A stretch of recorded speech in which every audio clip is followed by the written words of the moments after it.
Good morning. आप सभी का मेरे इस YouTube चैनल पर एक बार फिर स्वागत और अभिनंदन। आप थंबनेल से देखकर समझ गए होंगे कि इतने दिनों बाद की डालने का क्या औचित्य है। सही बात तो ये कि मैं बिल्कुल डालना नहीं चाह रहा था, पर अगर आप मेरी वीडियोस के नीचे आए हुए कमेंट को देखें और मेरे व्हाट्सएप पर आए हुए मैसेज को देखें तो ढेर सारे, अब उनके नाम लेना तो संभव है नहीं, बच्चों ने ये फरमाइश की सर आप इंग्लिश मीडियम विज्ञान की और गणित की ड्यूअल लैंग्वेज, क्योंकि लैंग्वेज का बैरियर इतना होता नहीं है गणित में, तो गणित की और विज्ञान की आप डालें। तो मैं कई दिन से सोच रहा था डालूं या ना डालूं, फिर अंत में आपकी भावनाओं के साथ ही मुझे जाना पड़ा। व्यूज मिलें ना मिलें ये कोई बड़ी बात नहीं, पर एक भी बच्चा अगर मुझसे असंतुष्ट रहे तो ये मेरे लिए अच्छा नहीं है। इसलिए चलिए मैं की विज्ञान इंग्लिश मीडियम की और गणित मीडियम की आज मैं डाल रहा हूं। और हाँ, मिक्स था आपका रेस्पॉन्स कि 9th की पढ़ाई कब से शुरू की जाए। कुछ बच्चे चाह रहे थे 1 जून से शुरू करूं, कुछ चाह रहे थे 25 का। तो आप एक ढंग से निर्णय ले लीजिए किस तारीख से करूं, क्योंकि मुझे कोई प्रॉब्लम नहीं, मैं 25 से वीडियो डालना शुरू कर दूंगा या 1 तारीख से, जब से आप अच्छा लगे तो सोचकर मुझे बताना, ठीक है। व्हाट्सएप मैसेज कर देना मुझे या आप कमेंट के माध्यम से, जैसे भी आपको उचित लगे। तो ठीक है, अब मैं शुरुआत करता हूं पहले विज्ञान इंग्लिश मीडियम की। ठीक है भाई, तो देखिए पहला जो प्रश्न आया था, कल्टीवेटर इज यूज्ड इन। तो आप जानते हैं कि कल्टीवेटर का जो उपयोग है, तो देखिए मैं ड्यूअल लैंग्वेज इस्तेमाल करूंगा जिससे कोई समस्या आपको समझने में ना हो। ट्रैक्टरों के पीछे एक यंत्र होता है, जैसा आप चित्र में देख रहे हैं, यह जुताई के लिए काम में आता है। तो cultivator are use to prepare the soil for harvesting. आपको पता ही है कि जुताई के लिए इसका प्रयोग किया जाता है।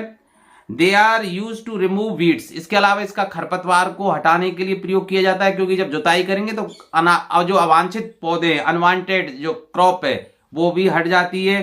They make soil loose and pulverize to help in cultivation.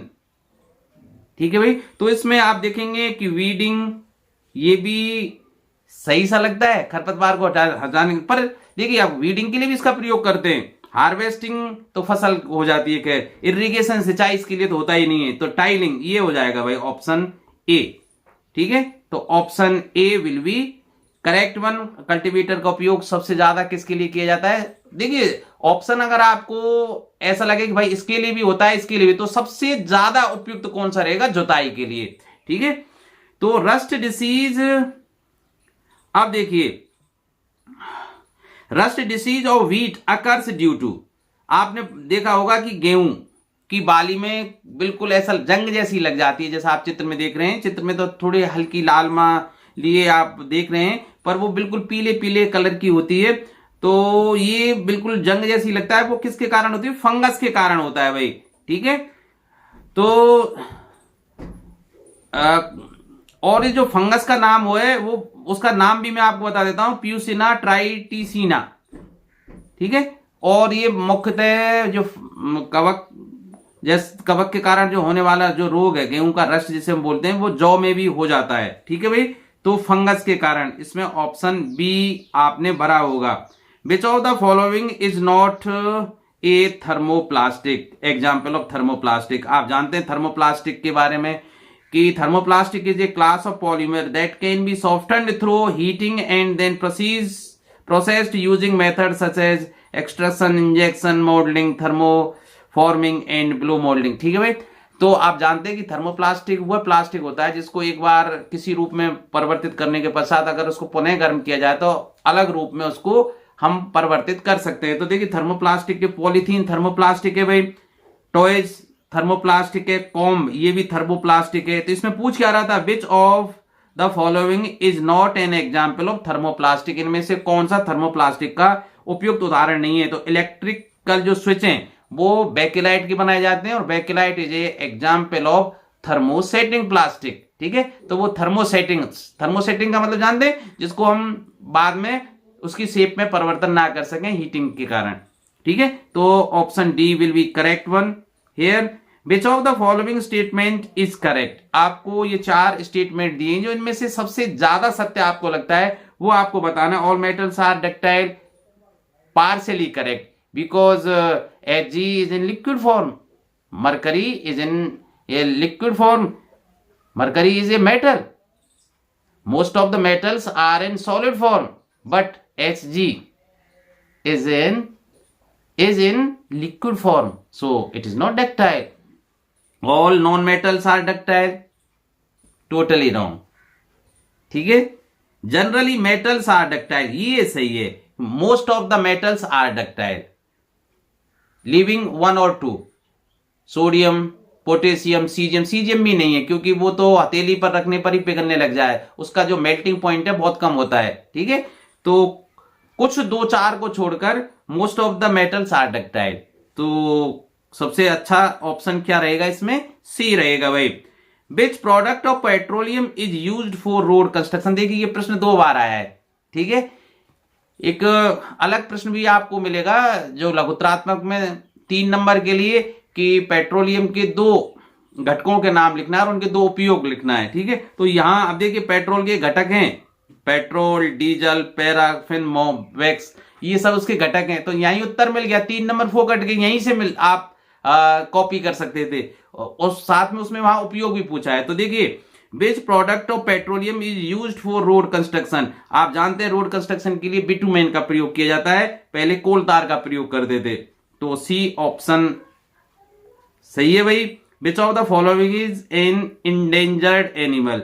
अब इनमें से आपको इंडेंजर्ड अर्थात जिनकी पॉपुलेशन है जो एकदम से कम होती जा रही है, एक तो वातावरण परिवर्तन के कारण, डिफॉरेस्टेशन के कारण, lot of things involve in this.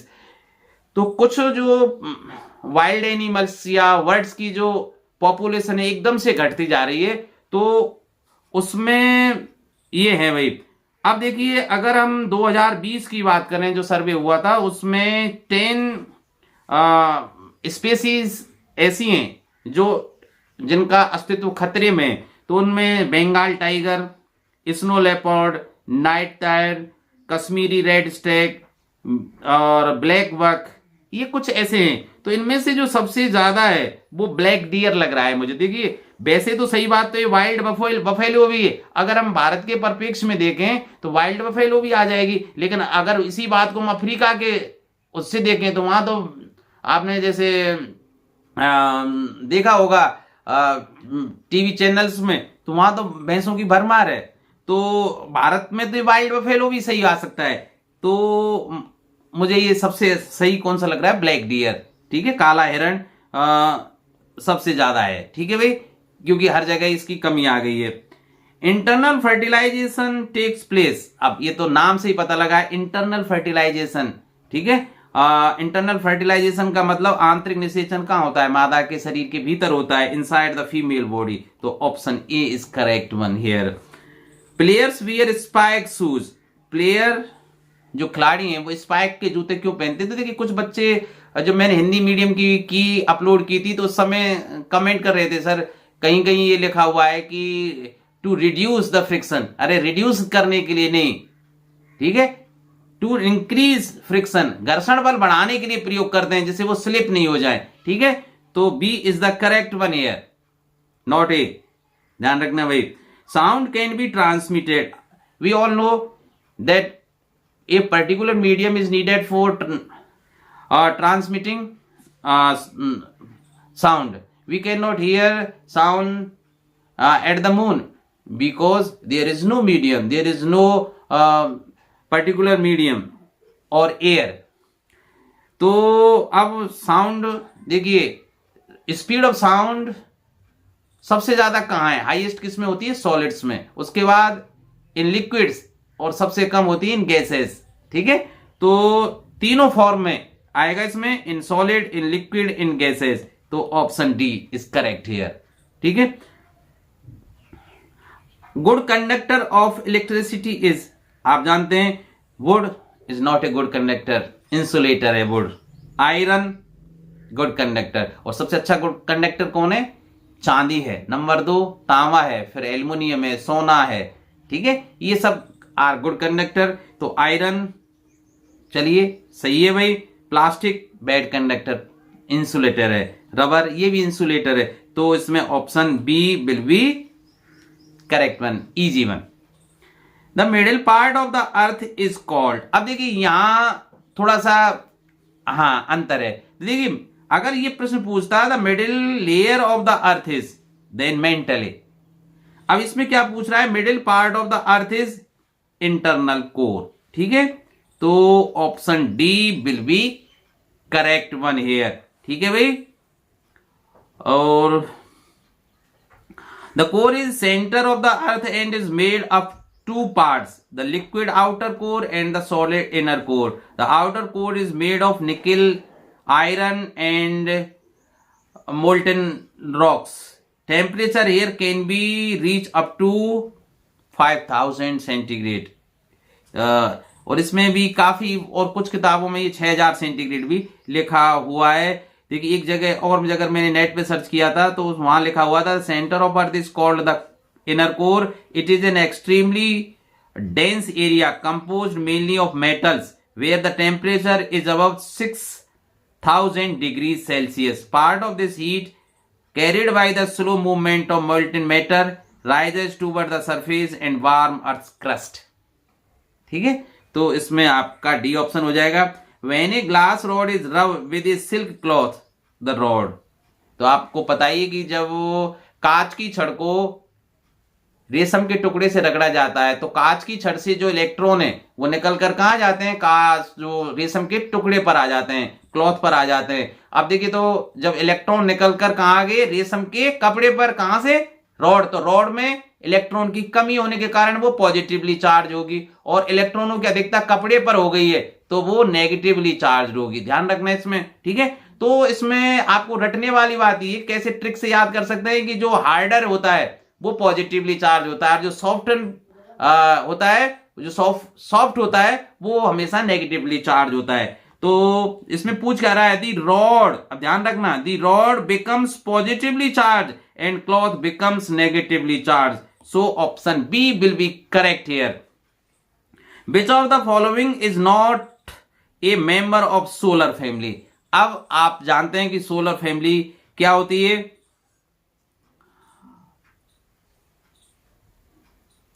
देखिए सोलर फैमिली किससे मिलकर बनी होती है भाई, सन से। तो सन के अलावा the solar system, our solar system is made up of star the sun, इसके अलावा 8 प्लेनेट्स है, ठीक है, 8 ग्रह हैं, 146 मून्स हैं भाई इसमें। आप केवल हम पृथ्वी का जो उपग्रह सैटेलाइट है उसको ही देख पाते हैं, बाकी के और जो 145 है उनको नहीं देख पाते हैं। तो 146 मून्स, ये bunch of comets, asteroids and space rocks, ice and several dwarf planets, ठीक है, लॉट ऑफ थिंग्स हैं भाई। तो इसमें भाई आप देखिए क्या पूछा है, विच of the following is not a member of solar family. तो इसमें ऑप्शन कौन सा लग रहा है आपको, ये तो है, ये भी है, ये भी है, ये नहीं है, तो ऑप्शन सी इज करेक्ट, ठीक है भाई। तारामंडल नहीं होता, ये तारामंडल है। विच of the following is a satellite, उपग्रह कौन सा है, तो मरकरी, इसको बुध बोलते हैं भाई, आप जानते हैं। वीनस, इसको शुक्र ग्रह बोलते हैं। मार्स को मंगल बोलते हैं, और मून आप जानते हैं चंद्रमा। तो कौन सा है भाई उपग्रह, चंद्रमा है। तो सी, आपने देखा मेरे नाम का प्रथम अक्षर सबसे ज्यादा सही आ रहा है, ठीक है, तो अपने आप को मैं भाग्यशाली मान लूं। चलिए मजाक की बात है, चलते हैं अंतिम ऑब्जेक्टिव प्रश्न पर। विच of the following is not A green house gas. Green house effect में आपने पता है कि कौन सा नहीं है, देखिए कि सबसे ज्यादा कार्बन डाइऑक्साइड होती है। वैसे जलवाष्प ग्रीन हाउस इफेक्ट के लिए सबसे ज्यादा उत्तरदायी, नंबर 2 कार्बन डाइऑक्साइड है, फिर सल्फर डाइऑक्साइड और मीथेन, ये सब रेस्पॉन्सिबल है for green house effect. Nitrogen नहीं है। और इसमें यही पूछ रहा है विच of the following is not A green house gas, nitrogen. ठीक है, तो इसमें ऑप्शन डी सही हो जाएगा। आशा है ये 15 क्वेश्चन आपके सही हुए होंगे। अब आप कहेंगे सर आपने ग्रीन हाउस इफेक्ट की परिभाषा तो यहां बताई नहीं। अरे 21वें प्रश्न में आपको मिल जाएगी, क्योंकि वहां उसमें टिप्पणी लिखवाया, शॉर्ट नोट लिखवाया है ग्रीन हाउस इफेक्ट पर, तो वहां इसकी विस्तृत हम चर्चा करेंगे, फिर इन गैसों के नाम भी आ जाएंगे। फिलहाल हम इतना ही करते हैं। अब क्वेश्चन नंबर 2, जिसमें आप देखते हैं कि 8 फिल इन द ब्लैंक्स वाले क्वेश्चन थे। तो fill in the blanks by choosing the correct word. आपको ये जो दिए गए 8 शब्द हैं, इनमें से ही प्रश्न के हिसाब से करेक्ट वर्ड चुनकर फिल करना है आपको। वीड खरपतवार को बोलते हैं, 1 1 मरकरी आप जानते हैं, पारे को बोलते हैं पेट्रोल, हीट, रेयन ये सिंथेसिस है ही वही, बैक्टीरिया जीवाणु, स्पेशियल जोन। ठीक है, ये सब आपने पढ़े ही रखे भाई, विशेष क्षेत्र जो होते हैं। अब देखिए, the unwanted plant that grow along with the crop in the field are called. तो देखिए कितना बढ़िया प्रश्न है। आप जब पीछे जाके देखेंगे कौन सा, देखिए मैं प्रश्न अभी बता देता हूं, एक बड़ा प्रश्न भी आया है ये, क्वेश्चन नंबर 18 आप ध्यान रखना, उसमें यही पूछा है व्हाट आर वीड्स कॉल्ड, खरपतवार किसे कहते हैं, तो उसकी परिभाषा तो यही है। तो 1 नंबर यहां भी आपको मिलेगा, वहां भी मिलेगा।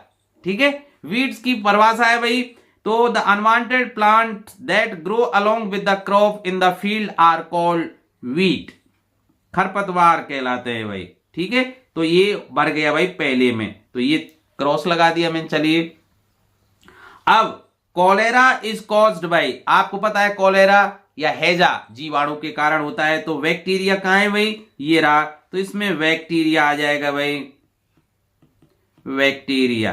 ठीक है, the fibre obtained by chemical treatment of wood pulp is called, fibre ऐसा कौन सा जो वुड पल्प के मतलब क्रिया के द्वारा बनाया जाता है, रेयन बनाया जाता है। कौन सा बनाया जाता है, रेयन। तो आपको याद है भाई spelling, RAYON।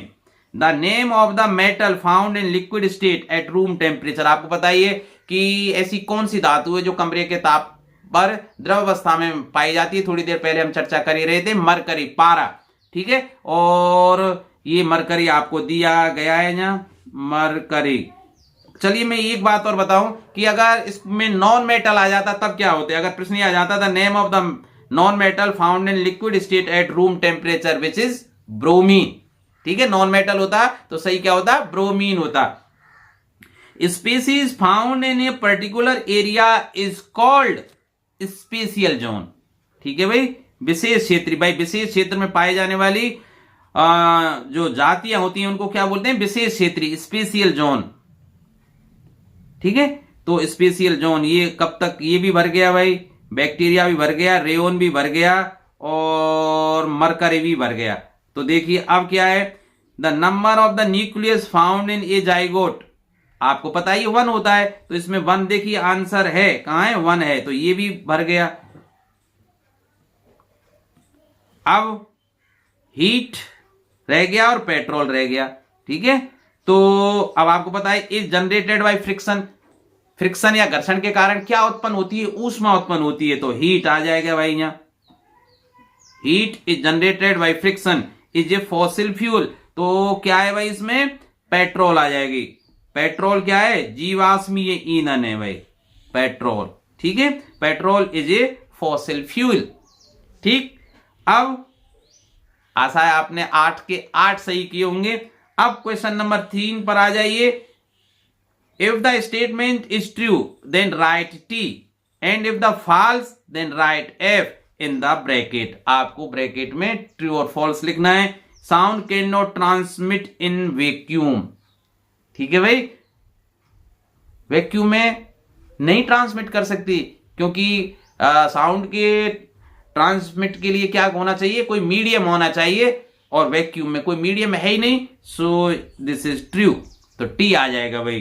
Water is a good conductor of electricity, ये कंफ्यूजिंग वाला प्रश्न था, तो हम इसमें कहेंगे कि भाई water is a good conductor of electricity, बिल्कुल सही है, क्योंकि पानी में हमें बहुत से तत्वों का उसमें पाए जाते हैं, उसमें एल्युमिनियम, कैल्शियम, मैग्नीशियम, तो वे क्या इलेक्ट्रिसिटी कैरियर के रूप में कार्य करते हैं। लेकिन जहां डिस्टिल्ड वाटर की बात करें तो distilled water is not a conductor of electricity, वो क्या है, इंसुलेटर होता है। कौन पर, distilled water.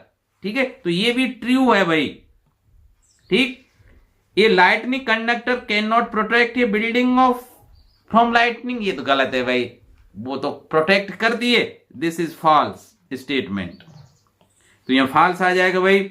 There are 9 planets in our solar system, यहां कंफ्यूजिंग मामला, पहले हम 9 को मानते थे, अब कितने को मानते हैं, 8 को मानते हैं भाई।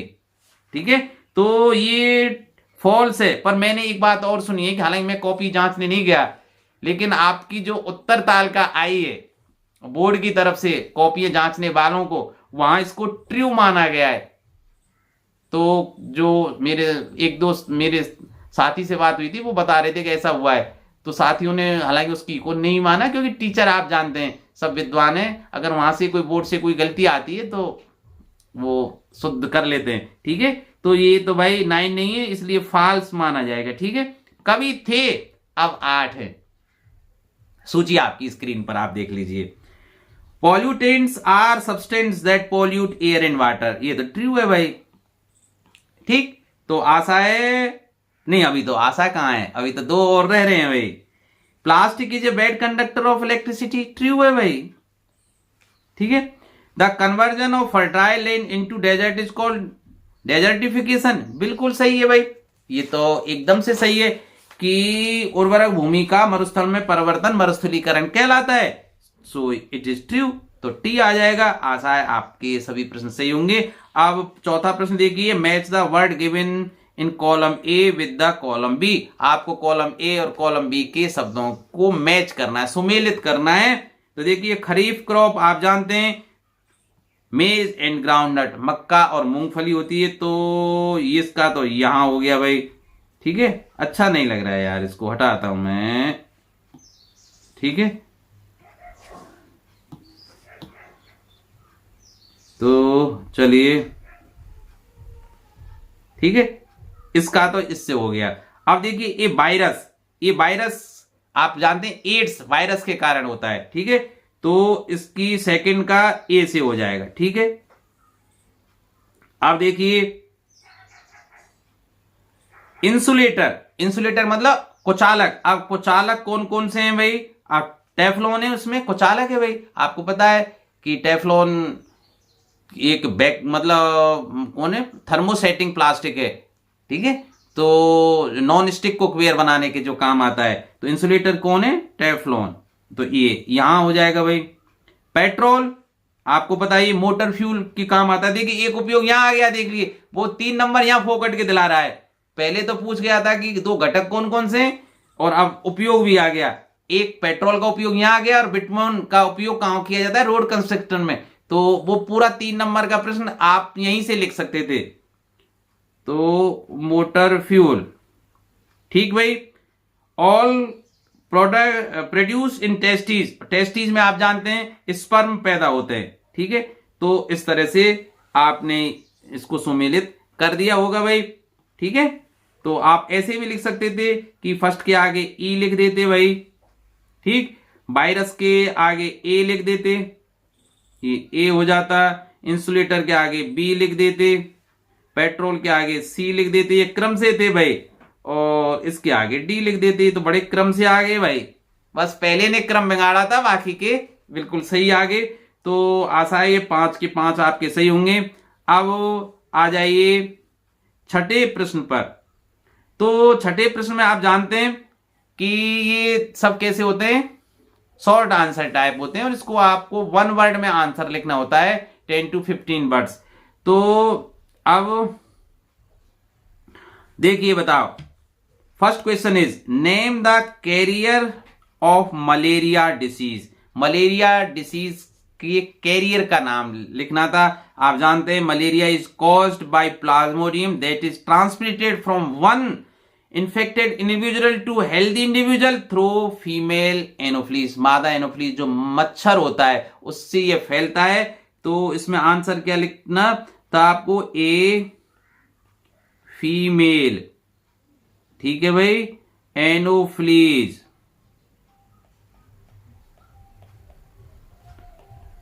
मॉस्किटो, ठीक है भाई।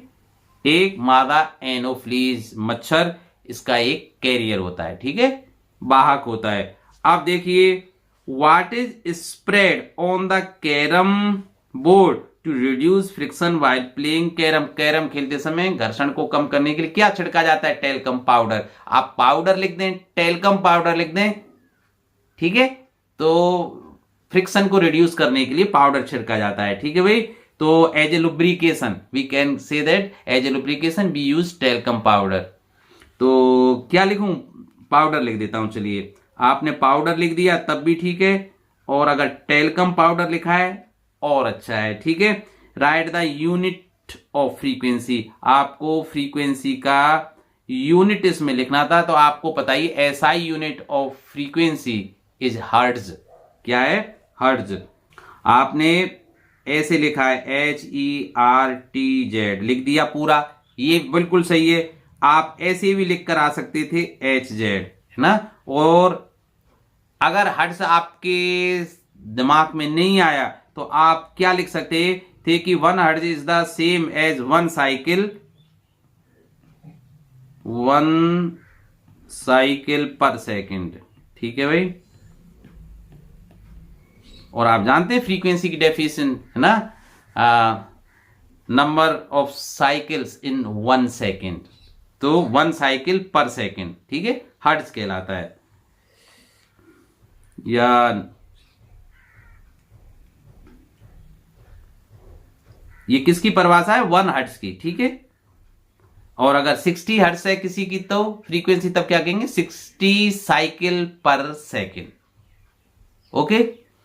Right the name of an electric conductor, आप इलेक्ट्रिक कंडक्टर के नाम लिखना। अभी बात हुई थी यार, एल्युमिनियम लिख सकते थे इसमें आप, ठीक है भाई। एल्युमिनियम में प्रतीक लिख देता हूं AL। इसमें आप सिल्वर लिख सकते थे, चांदी। चलो सिल्वर, ऐसे सबसे अच्छा कंडक्टर है सिल्वर। इसका जो प्रतीक है वो क्या है? AG, क्योंकि इसका लैटिन नाम क्या है? अर्जेंटम। आप तांबा लिख सकते थे, क्यूप्रम, ठीक है। अंग्रेजी में तो कॉपर लिखा जाएगा, और इसका प्रतीक क्या है? Cu। आप लोहा लिख सकते थे, इसका जो लोहा आयरन, वैसे लैटिन नाम क्या है? फेरम, ठीक है। तो Fe इसका प्रतीक होता है। आप और भी लिख सकते थे जितना चाहे आप। सोना लिख सकते थे, सोना भी इज ए गुड कंडक्टर, सोना, तो गोल्ड, ठीक है। और इसका लैटिन नाम क्या है? ओरम, तो इसका प्रतीक क्या है? तो इनमें से एक आपको लिखना था। जो भी आपने लिख दिया, एल्युमिनियम लिख दिया, सोना लिख दिया, चांदी लिख दिया, तांबा लिख दिया, लोहा लिख दिया, स्टील लिख दिया, ये सब कैसे हैं? कंडक्टर हैं। इनमें से कोई एक आपने लिखा होगा, वो बिल्कुल सही है, ठीक है। तो इसलिए आप कंफ्यूज होने की इसमें आपको जरूरत नहीं है। आपको बस इतना ही पता होना चाहिए, इलेक्ट्रिकल कंडक्टर और इलेक्ट्रिकल इंसुलेटर्स में अंतर होना चाहिए, जैसा आप स्क्रीन पर देख रहे हैं। Which gas is responsible for global warming. अभी देखिए, एक एक प्रश्न को कई कई बार रिपीट किया है इसमें, फिर वही बात आ गई कि सबसे ज्यादा गैस जो रेस्पॉन्सिबल है वो कार्बन डाइऑक्साइड है। गैस की बात कर रहे हैं, इसमें जलवाष्प भी रेस्पॉन्सिबल है, ठीक है। विस्तृत चर्चा बाद में करेंगे। तो कार्बन डाइऑक्साइड आपने लिख दिया होगा, चाहे तो CO2 लिख दिया होगा, या इस तरह से लिख सकते थे आप, कार्बन डाइऑक्साइड, ठीक है भाई। आपने जैसे लिख दिया वो बिल्कुल सही है। अब देखिए पार्ट बी पर आ जाते हैं। इसमें क्या है? Mention 3 major advantage of using plastic container for storing food item, ठीक है। अर्थात जो खाने की चीजें उनको स्टोर करने के लिए हम प्लास्टिक की चीजों का प्रयोग कर रहे हैं, तो उसके 3 एडवांटेज आपको बताने थे भाई। और इसमें एडवांटेज की बात करें तो आपको पता ही है कि प्लास्टिक, आजकल जो खाने की चीजें वो सब प्लास्टिक कंटेनर में यूज की जा रही हैं। तो बात करें plastic container do not react with food. सबसे बड़ी बात ये, जो आपके खाद्य पदार्थ हैं उनके साथ ये रिएक्ट नहीं करते हैं, तो आप सुरक्षित हैं। आप कोई भी खाना इनमें लीजिए, खाने की वस्तु लीजिए, वो इसके साथ रिएक्ट नहीं करेंगे, तो आप सुरक्षित हैं, ठीक है। दूसरी चीज, सबसे बड़ी बात क्या है कि plastic container are light weight too, so they are easy to handle. Light weight होते हैं, इजी टू हैंडल। जबकि आपको स्टील के बर्तन हैं, चाहे पहले कांसे के बर्तन इस्तेमाल करते थे वो हैवी वेट होते थे, तो वे इजी टू कैरी नहीं होते थे। But plastic container are very light weight, so they are easy to handle. अब नंबर 3 क्या है, एक प्राइस की बात कर लें। आप रेट कंपेयर करें स्टील के साथ या ब्रॉन्ज के साथ, तो इनके जो बर्तन या यूटेंसिल्स थे, है ना, वो बहुत महंगे, बहुत कॉस्टली होते थे। लेकिन price of plastic container is very less as compare to other container. तो ये 3-4 आप लिख सकते थे। दे आर स्ट्रॉन्ग स्ट्रेंथ, और इतने भी नहीं है कि बहुत कमजोर भी होते हैं, इनकी शक्ति भी ठीक ठाक होती है। तो आप इनमें से जैसे आपने लिख दिया वो आपका आंसर सही है। आपको पूरे 3 के 3 अंक इसमें मिलेंगे। मैं देख लेता हूं, 3 का ही था शायद, कितने का था, 3 नंबर का ही था, सही है। अब चलते हैं 11वां प्रश्न। देखिए, why are sodium and potassium stored in kerosene oil. ठीक है, पोटेशियम और सोडियम को केरोसिन ऑयल में या मिट्टी के तेल में स्टोर क्यों किया जाता है, क्यों रखा जाता है? आप इस मामले में तो भाई बहुत अच्छी तरह से जानते हैं, मुझे बताने की जरूरत नहीं है। क्योंकि sodium and potassium are highly reactive metals, so they react rapidly with oxygen present in the air. To prevent this reaction, they are kept in kerosene. Kerosene helps to cut off the reaction of the metals with oxygen in the air. ठीक है, बहुत ज्यादा क्रियाशील है sodium, potassium, caesium, बहुत ज्यादा। अगर इनको खुले में रखा जाएगा तो ये जो एयर की ऑक्सीजन के साथ तुरंत रिएक्ट करेंगे और वे इनमें आग लग जाती है और बहुत ज्यादा हीट जनरेट होती है। इनको पानी में भी नहीं रख सकते क्योंकि पानी के तापक्रम पर भी ये जलने लग जाती है। केरोसिन के पीस को पानी में भी डालें, इट बिगिन टू बर्न। ठीक है, इसलिए ये ऑक्सीजन से क्रिया किसी तरह ना कर पाए, इनको मिट्टी के तेल में रखा जाता है। और मिट्टी का तेल एक बैरियर का काम करता है जिससे ये सोडियम और पोटेशियम ऑक्सीजन के साथ रिएक्ट ना कर पाए और अपने आप को सुरक्षित रख सकें। ठीक भाई। अब 12वां प्रश्न देखिए, why do objects moving in water have a special shape. ठीक है, पानी में गति करने वाली वस्तुओं की आकृति विशेष प्रकार की क्यों बनाई जाती है? मूविंग, अब आप जानते हैं कि moving object in fluid must have special shape because the drag force और the friction force depend on the object shape. आपको पता है कि जो लगने वाला घर्षण बल है वो ऑब्जेक्ट की शेप पर निर्भर करता है, उसकी आकृति कैसी है। अगर आप आयताकार लेंगे तो वो घर्षण ज्यादा होगा, वो ज्यादा उसको बल लगाना पड़ेगा, फ्रिक्शन ज्यादा लगेगा। सो इनकी जो विशेष आकृति बनाई जाती है, इस तरह की शेप बनाई जाती है। ठीक है, नाव की शेप इस तरह से बनाई जाती है, आपको पता है ना। इसके लिए टू रिड्यूस फ्रिक्शन। आप दूसरे शब्दों में ये भी कह सकते हैं कि object moving in fluids face the friction of the fluid that opposes their motion. So object moving in fluid must have unique shape called streamline shape to reduce the fluid friction. ठीक है, अर्थात द्रवों के द्वारा लगाए गए श्यान बल को कम करने के लिए या घर्षण को कम करने के लिए इनकी एक विशेष प्रकार की आकृति बनाई जाती है। आपको जो नाव है आपकी, उनकी आकृति आपको ध्यान में आ रही होगी, तो उनका भी एक वैज्ञानिक कारण है। ठीक है, तो आपको ये समझ में आ गया होगा और आपने बिल्कुल सही लिखा होगा।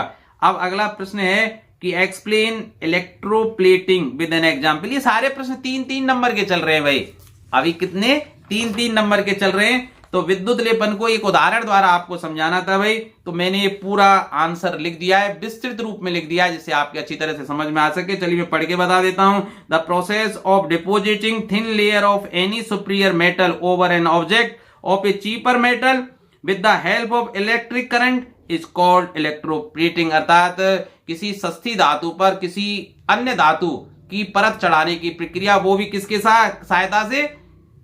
विद्युत धारा की सहायता से। ये सब विद्युत लेपन कहलाता है। जैसे आपने देखा होगा कि आजकल जो आर्टिफिशियल ज्वेलरी है, जैसे वो तांबे की प्राय बनी होती है और उसके ऊपर सोने या चांदी का लेप चढ़ा दिया जाता है। This is a example of electroplating. So अब मैंने इसमें उदाहरण लिख भी दिया है। Deposition of silver in brass और copper object and the copper इसके अलावा कॉपर, निकेल या क्रोमियम की परत चढ़ाई जाती है लोहे की वस्तुओं पर। आपने देखा होगा अपनी बाइसिकल के जो हैंडल्स हैं उन पर जो सफेद सफेद वो क्रोमियम का लेप होता है, जिससे उस पर रस्ट ना लगे, जंग ना लगे। ठीक है, अब इसकी प्रोसेस क्या होती है उसको भी मैंने, हालांकि इतना बड़ा इस आपको इतना लिखने से ही काम चल जाता, 3 नंबर मिल जाते, लेकिन मैंने पूरा विस्तृत आपको बता दिया। और अगर आप विस्तार से समझाएंगे तो पूरे के पूरे नंबर मिलने के चांसेस और बढ़ जाते हैं। तो इतना नहीं लिखना था, मैंने तो समझाने की दृष्टि से लिख दिया है। आपने जितना लिखा वो सही लिखा होगा। तो देखिए, let us take an iron spoon which is to be electroplated with copper. आप एक स्पून यहां ले रहे हैं उदाहरण में, और इस पर हमें तांबे की परत चढ़ानी है क्योंकि ये लोहे की चम्मच है भाई। तो इसके लिए क्या करेंगे भाई, एक है ना, तो अब मैं चलो पढ़ के ही बता देता हूं। We take copper plate and iron spoon as a electrodes and copper sulphate is taken as an electrolyte. ठीक है भाई, आप क्या करेंगे, एक पात्र में कॉपर सल्फेट नीला तोता का सॉल्यूशन, जो नीला नीला आपको दिख रहा है ये, चलो मैं कलर भी नीला ही कर लेता हूं। चलिए, ये जो दिख रहा है वो सब क्या है, कॉपर सल्फेट का सॉल्यूशन है। कॉपर सल्फेट का सॉल्यूशन इसमें भर दिया। एक कॉपर की प्लेट ले ली, दूसरा ठीक है चम्मच है जिस पर मुझे तांबे की परत चढ़ानी है। अब बैटरी से जिस पर परत चढ़ानी है, ध्यान रखना, उसको बैटरी के ऋण सिरे से जोड़ा जाता है, ऋण सिरे से। ठीक है, इसलिए ये किसका कार्य करेगा, कैथोड का। तो ये कैथोड हो जाएगा भाई। ठीक है, और आपको पता ही है ये कॉपर की प्लेट है वो एनोड का प्रयोग ना, एनोड का कार्य करेगी। ठीक है, और जैसे ही हम इसमें करंट फ्लो करेंगे तो जो कॉपर सल्फेट है ना, जो इलेक्ट्रोलाइट के रूप में भरा हुआ है, इसका आयनन हो जाएगा वो, और क्या बनेगा, Cu+2 और SO4-2। ठीक है, किसमें बदल जाएगा, Cu+2 और SO4-2 में। अब देखना है कि करंट इसमें प्रवाहित हो रहा है, तो प्लस जो आयन है वो किधर जाएंगे भाई, कैथोड की तरफ। ठीक है, उसकी तरफ गति करेंगे जो सिरा बैटरी के ऋण सिरे से जुड़ा हुआ है, क्योंकि opposite charges attract each other. ठीक है, तो इसमें से निकलकर Cu+ जो है, चलिए मैं चेंज ही कर लेता हूं, जो Cu+, ये दो भागों में टूट गया, Cu+2 और SO4-2। तो ये Cu+2 इससे तो डिस्ट्रैक्ट होंगे क्योंकि ये पॉजिटिवली चार्ज है, तो ये इधर जाएंगे और ये आयन कहां जम जाएंगे, इस चम्मच पर। ठीक है भाई, तो इस चम्मच पर इस तरह से ये Cu+2 के जो आयन आकर जम जाएंगे और इस पर क्या हो जाएगी, परत चढ़ जाएगी। That is called electroplating. आप इसको ढंग से पढ़ लेना भाई, पूरी परिभाषा के सहित मैंने इसको लिख दिया है, आप इसको पढ़ लेना। ठीक है, अब 14वां प्रश्न है, give 3 preventive measure of earthquake. आपको भूकंप से बचने के 3 उपाय बताने थे, तो भाई आपने जो लिख दिया वो सही है। पहला मैंने क्या लिखा है, improve your homes earthquake resilience. आपके जो सबसे पहले क्या है, अगर जहां भूकंप ज्यादा आते हो तो आपकी जो घर की भूकंप निरोधी जो शक्ति है उसको पहले बढ़ाइए।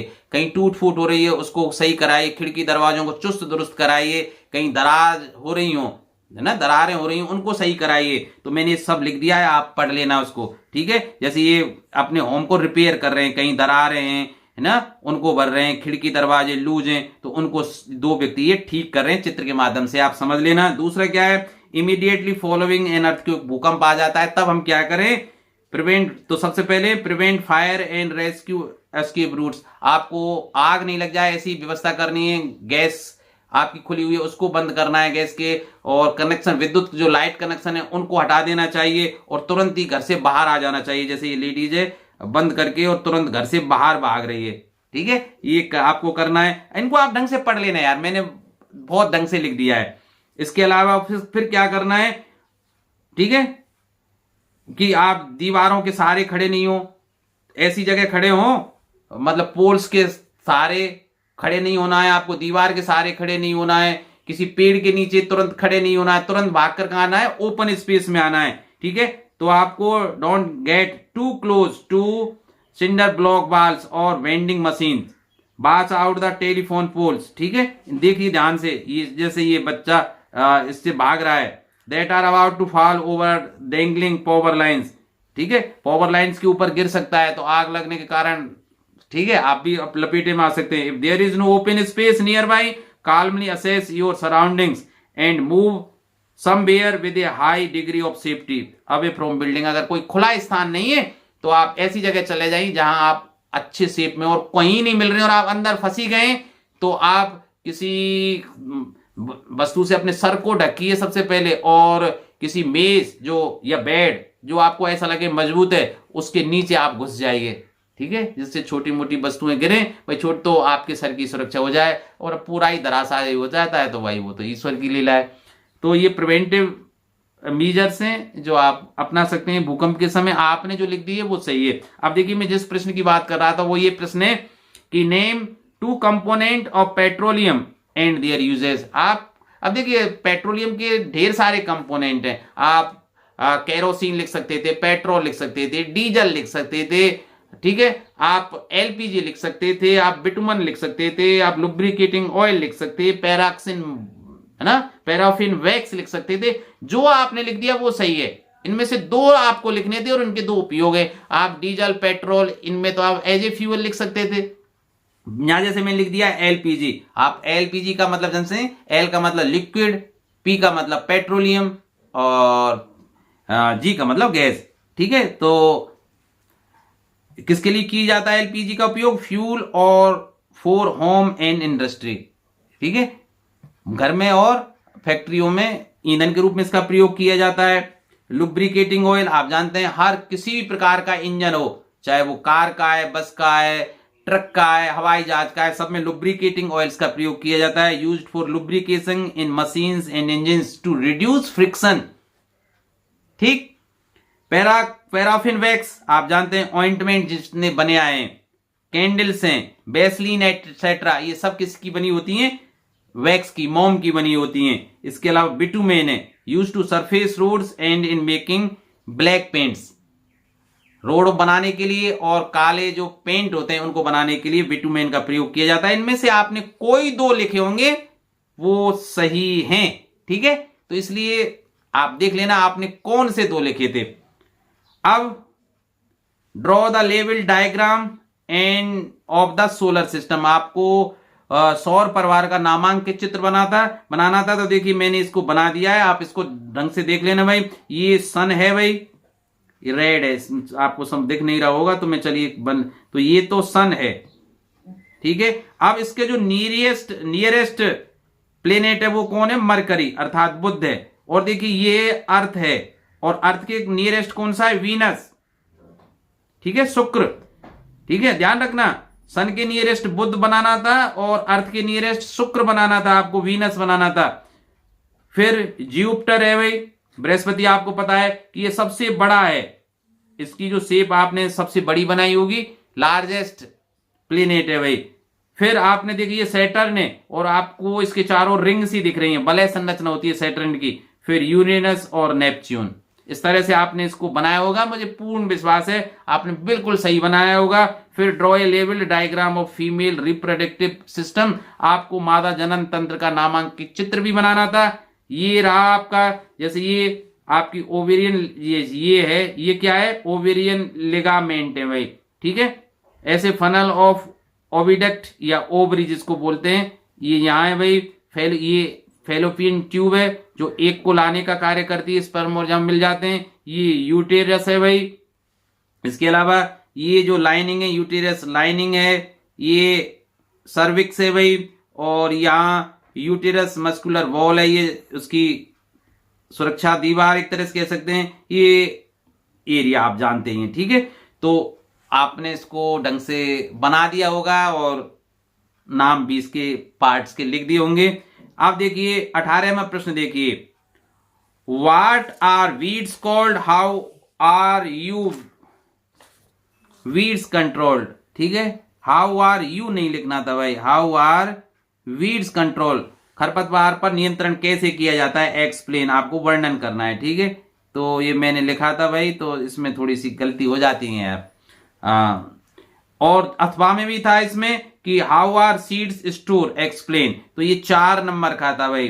तो आप देखिए ये इसकी परिभाषा तो वहीं दी गई थी रिक्त स्थान में, फिल इन द ब्लैंक्स में।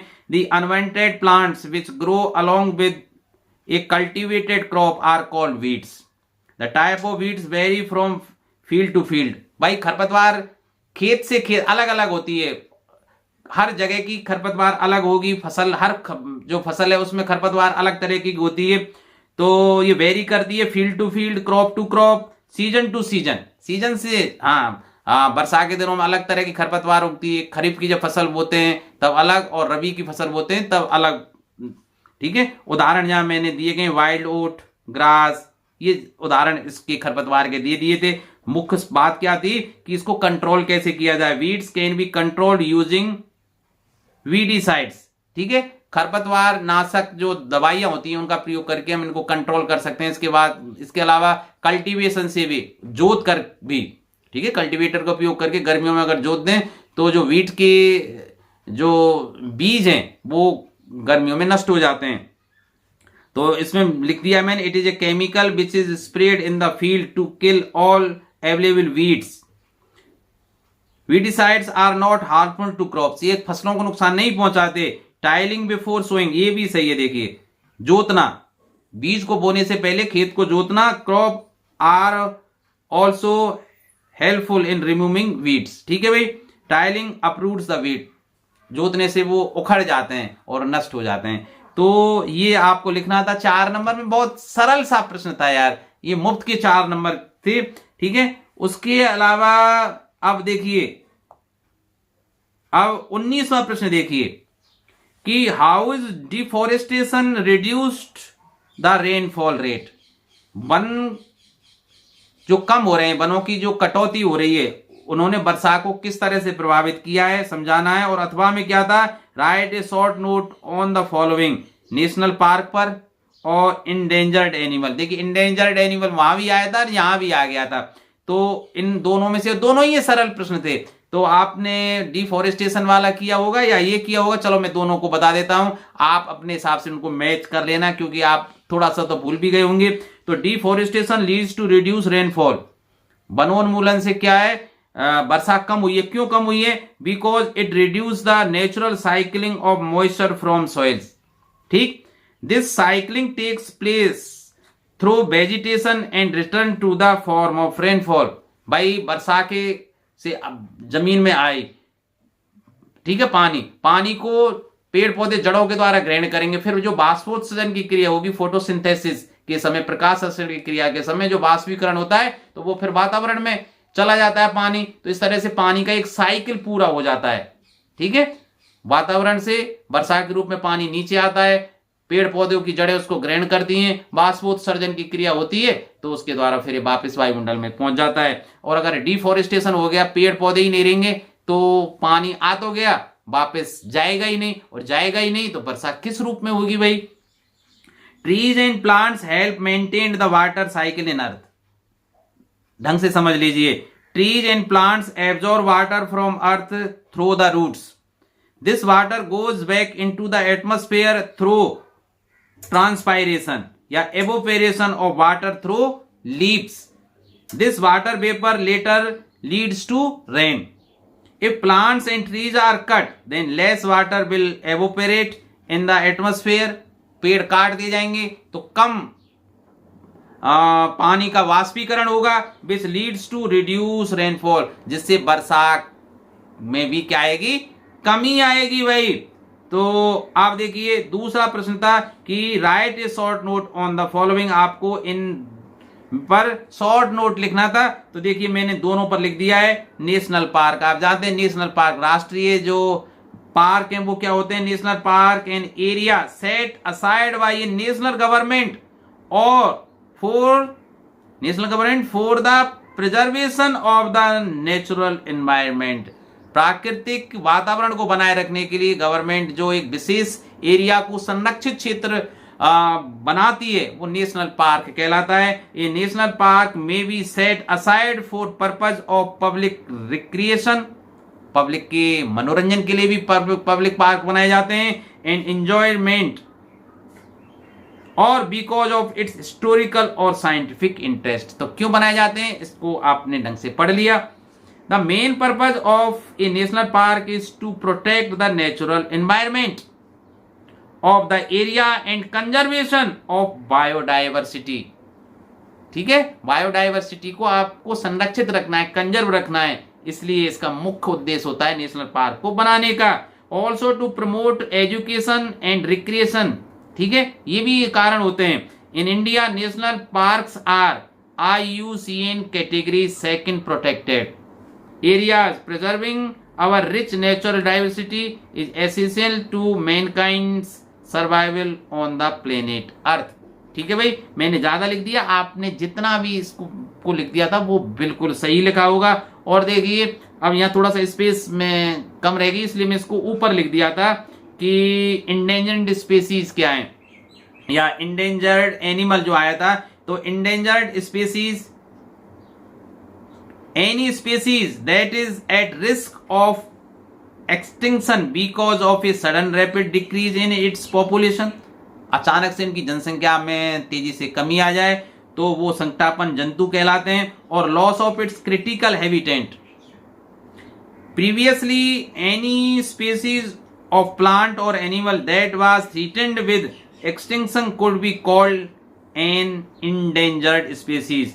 The need for separate definition of endangered and threatened species resulted in the development of various categorization system, each containing definition and criteria by which species can be classified according to its risk of extinction. As a rule, a change of criteria must be analyzed before a species can be placed in category और another. ठीक है भाई, और आप इनमें से कुछ उदाहरण आपने लिख दिए होंगे, क्योंकि ये मैंने पहले समझा दिया था उसको ढंग से ना, ऑब्जेक्टिव टाइप वाले प्रश्नों में जब मैं बता रहा था तो काफी चर्चा हो गई थी। और 2020 में किन किन 10 स्पीसीज को भारत में इंडेंजर्ड एनिमल माना गया, उनकी भी मैंने वहां नाम लिख दिए थे।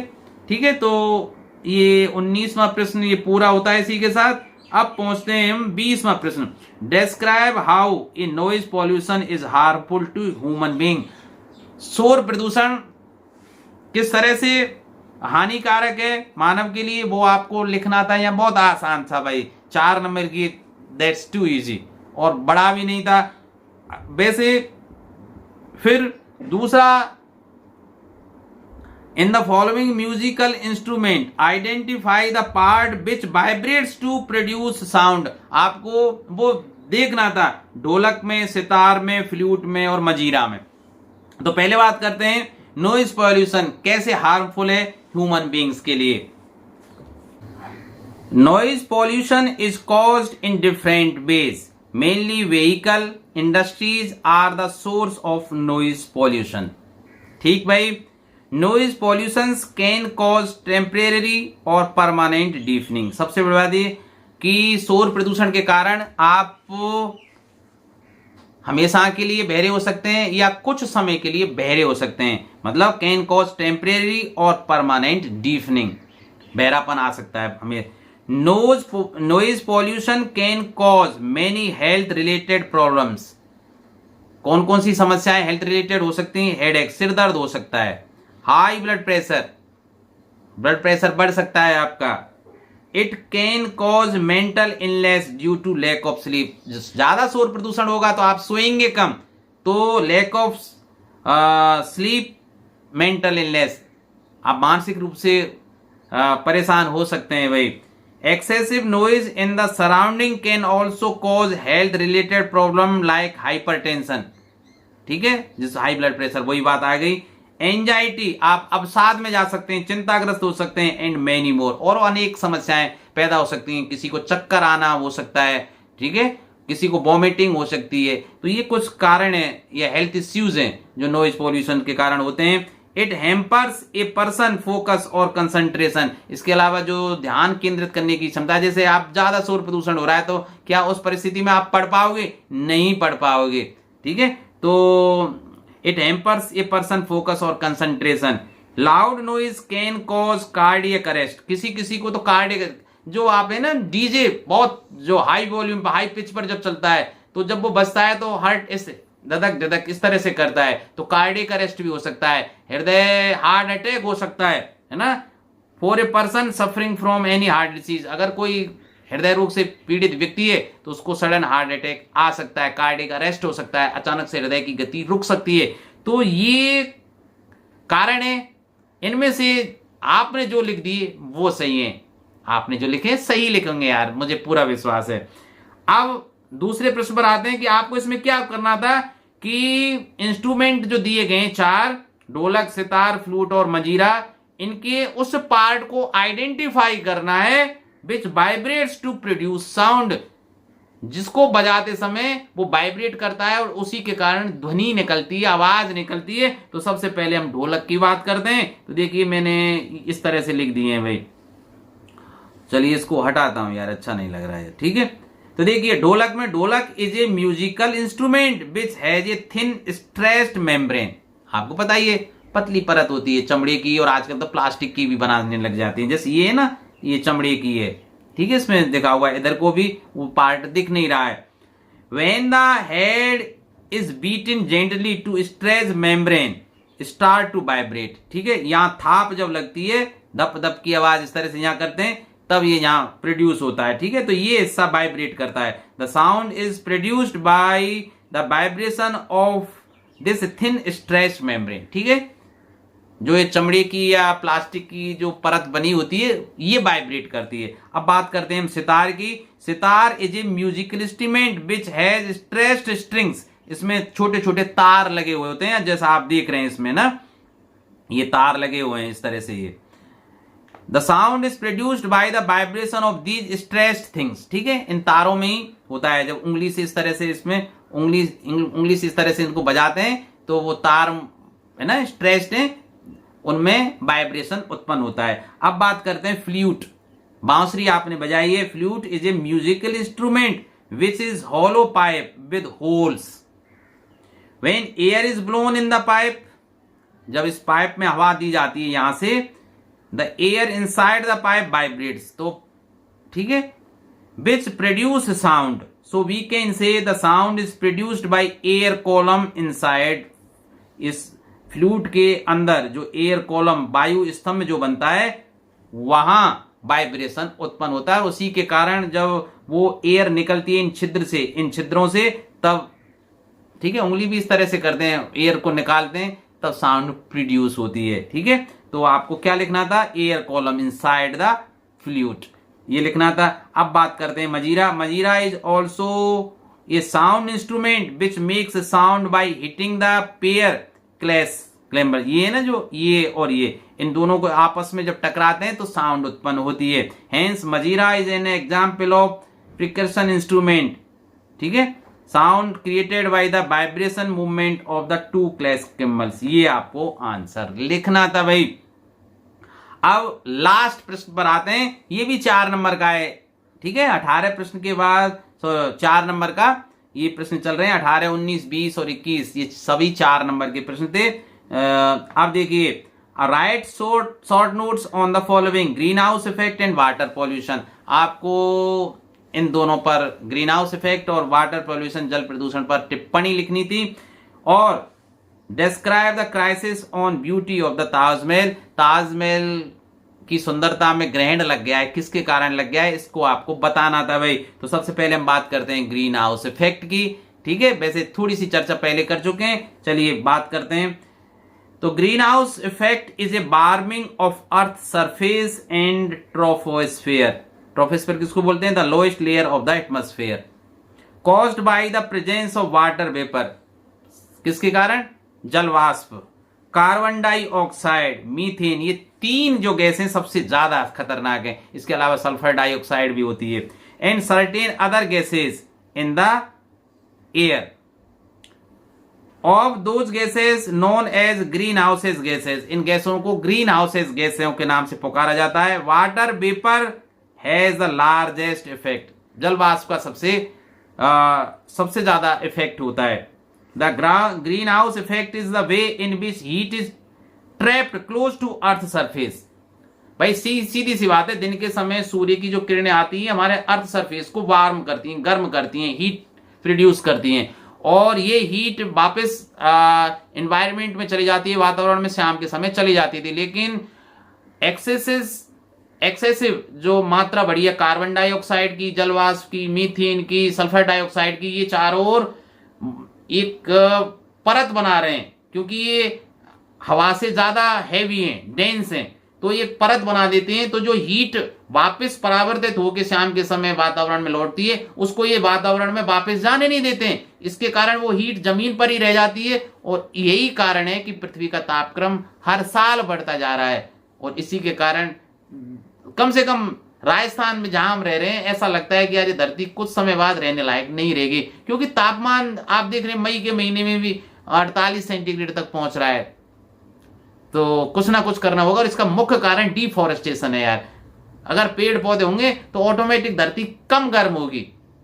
भाई पेड़ की छांव के कारण धरती कम गर्म होगी तो अपने आप पेड़ रिफ्लेक्ट कर देते हैं उसको।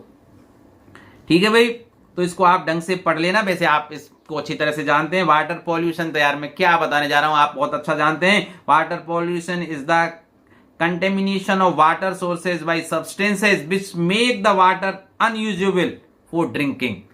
पानी पीने योग्य नहीं रह जाता है, कुकिंग के लिए योग्य नहीं रह जाता, cleaning, swimming and other activities के लिए पानी जब प्रदूषित हो जाता है कुछ विशेष प्रकार के पदार्थों के मिलने से, that is called water pollution. Pollutants includes, अब इसमें क्या क्या होते हैं पॉल्यूटेंट्स, कौन कौन से पदार्थ हैं जो पानी को मिलकर प्रदूषित करते हैं। केमिकल्स, कहां से निकल कर आते हैं, इंडस्ट्रीज एरिया से। ट्रेस, बैक्टीरिया एंड पैरासाइट्स, ये कई कारण है। अब इसको विस्तार से पढ़ने के लिए तो पूरा पाठ ही पढ़ाना पड़ेगा। All form of pollution eventually make their way to water, कैसा भी प्रदूषण हो अंत में यार सब उनको पानी में ही डालकर अपने कर्तव्यों की इतिश्री कर लेते हैं। These are 4 main categories of water pollution: pathogens, inorganic compounds, organic material and microscopic pollutants. ठीक है, अब अथवा वाले की बात कर लेते हैं। Describe the 3 beauty of the Taj Mahal, जिसमें हमें ताजमहल की सुंदरता। तो देखिए, the Taj Mahal is a widely considered one of the most beautiful building ever created. ठीक है भाई, संसार की सबसे सुंदरतम बिल्डिंग्स में गिनती होती है ताजमहल की। The exquisite marble structure in Agra, India is mausoleum and enduring monument to the love of a husband for his favourite wife. इसका शाहजहां, आप जानते हैं शाहजहां ने बनवाया था अपनी बिलव्ड बेगम के लिए। Nano sized airborne particle of carbon are causing the marble surface of the Taj Mahal to slowly lose its sheen. भाई कार्बन, बहुत ज्यादा वायु प्रदूषण के कारण जो सफेद रंग का मार्बल है वो अपनी सुंदरता खो रहा है, क्योंकि उसमें पीलापन आ रहा है या ब्लैकनेस बढ़ती जा रही कार्बन के कारण। According to study into why the iconic monument is getting discoloured, acid rain corrodes the marble of monuments. दूसरा यार, ये बढ़ते पर्यावरण प्रदूषण के कारण जब वर्षा होती है तो उसमें ढेर सारे नाइट्रोजन के ऑक्साइड, सल्फर के ऑक्साइड वो नीचे पानी के साथ आते हैं, तो वो नाइट्रस अम्ल और आप जानते हैं और सल्फ्यूरस अम्ल बनाकर आते हैं, और ये तुरंत ही, अब चूंकि मार्बल में क्या होता है यार, व्हाइट मार्बल किसका बना होता है, कैल्शियम कार्बोनेट, तो वो कैल्शियम कार्बोनेट के साथ क्रिया करके कार्बन डाइऑक्साइड गैस बनाएंगे। जब वो जहां से क्रिया करेगा तो उस जगह पर छेद सा हो जाता है, उसको क्या बोलते हैं, कैंसर कहते हैं, मार्बल का कैंसर। तो इसको मैंने लिखा है, the phenomena is also called marble cancer. Suspended particles matter such as soot particles emitted by Mathura oil refinery, इसके समीपी मथुरा ऑयल रिफाइनरी है भाई, has contributed towards yellowing of the marble. These two are the 3 to the beauty of Taj Mahal. Taj Mahal is made of the white marble. Marble is composed of calcium carbonate. Calcium carbonate react with acids and thus get corrode. ठीक है भाई, तो आपने इसको सही लिखा होगा जो भी प्रश्न आपने किया। तो इस तरह से मैं अपने इस वीडियो को यहीं विराम देता हूं। आपको कैसा लगा अपने कमेंट के माध्यम से जैसे आप बताते आए वैसा ही स्नेह आप बनाए रखना, और हमारा ये संबंध मैं चाहता हूं आपकी पढ़ाई तक तो कम से कम रहे। आगे आप लोग याद रखते हो या नहीं रखते हो ये आप पर निर्भर है, मैं आप पर छोड़ता हूं। मैं अपनी तरफ से पूरा प्रयास करूंगा, तब तक जिंदा हूं आपके लिए कुछ ना कुछ करता रहूंगा। अगर मैं कुछ काम आपके आ जाऊं तो मुझे हृदय से बड़ी खुशी होगी।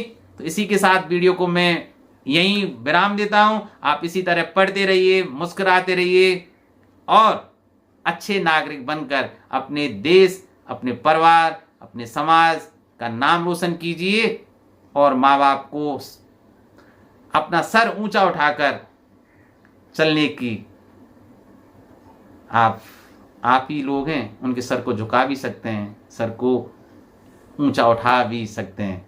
ठीक है, तो फिर मिलते हैं एक नए वीडियो में, तब तक बाय।